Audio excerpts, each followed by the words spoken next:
Elisa hablaba de cómo ya Peña Nieto adelantaba, o desde antes venía adelantando su proyecto de gobierno. Ahora, además de esta mayoría simple, no la que necesita, en el Congreso, ¿qué otras dificultades tendrá Peña Nieto para gobernar?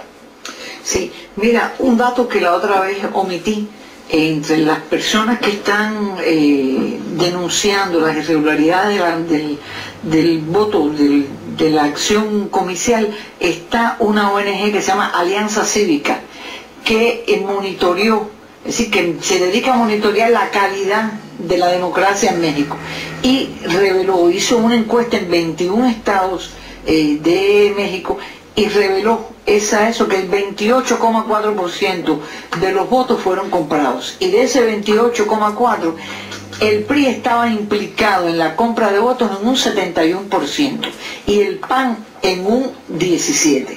Es decir, que también hay otros sectores, como decía Elisa, que están denunciando estas irregularidades y este presunto fraude que se ha cometido en México. Ahora, Peña Nieto y bueno, todos los candidatos, estamos hablando ya de todo. En el caso de él, habla de un programa de, sobre todo, enfatizar en la seguridad nacional.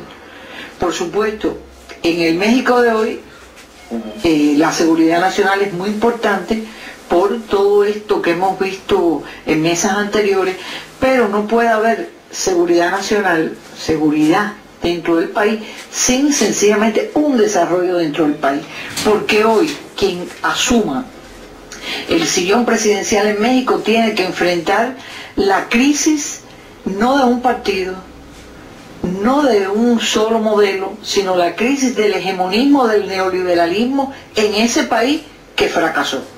Por lo tanto, la situación, con esto que acaba de decir Elisa, de que no tienen mayoría absoluta, si en el caso de que sea el PRI quien resulte finalmente el ganador, pues va a tener que lidiar con 7,3 millones de jóvenes sin empleo y sin estudio.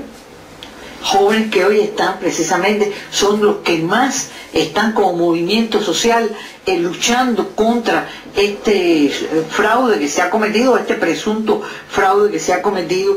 Tiene que lidiar con el hecho de que entre 300.000 y 500.000 mexicanos cada año emigren hacia Estados Unidos.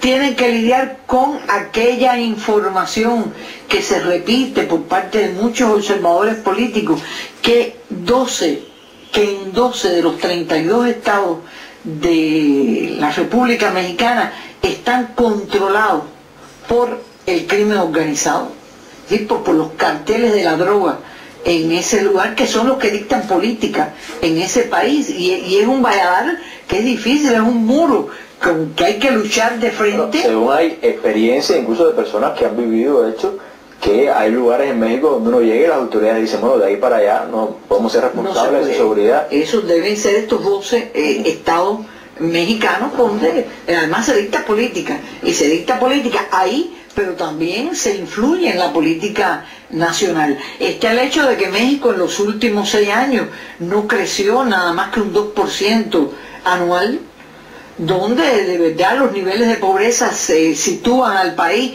con un 48% de pobreza. 52 millones de mexicanos viven en la pobreza y 11.700.000 viven en la indigencia.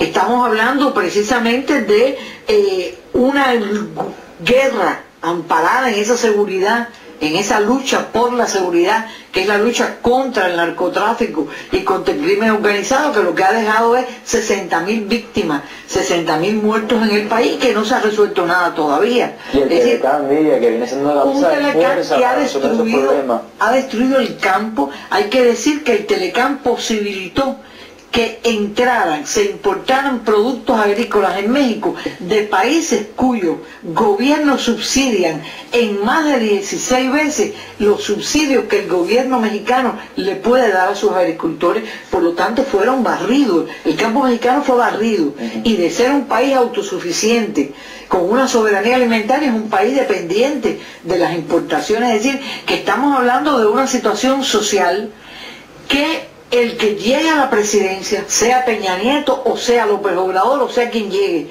a la presidencia de ese país, hoy o mañana o el 6 de septiembre, tiene que hacerlo con miras a recomponer aquel pacto social que surgió en México a partir del año 1910 con la Revolución Mexicana, que se profundizó todavía más durante el gobierno del presidente Lázaro Cárdenas, que fue del año 34 al 40, y que los gobiernos neoliberales de ese país echaron abajo, echaron por tierra, y que son precisamente esos problemas y ese colchón social que había logrado un modelo de gobierno que era el modelo mexicano hacia el cual toda América Latina miraba. Hay que decir que México fue durante muchísimos años un modelo a seguir dentro de nuestro continente, y que sencillamente el neoliberalismo, que hoy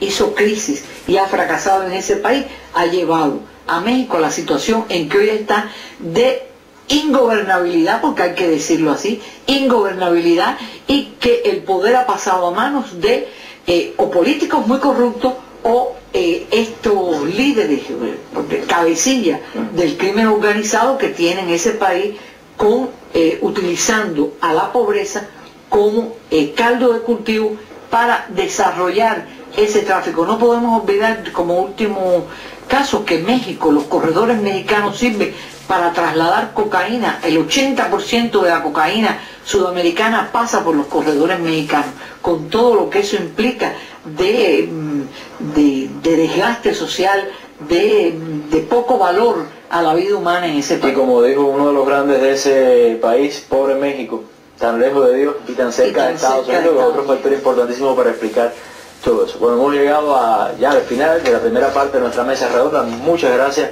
a Elisa por su primera vez como panelista en nuestro programa. Ya bueno, estará otras veces aquí, y también a Nidia, bueno, por su análisis con respecto al tema en México.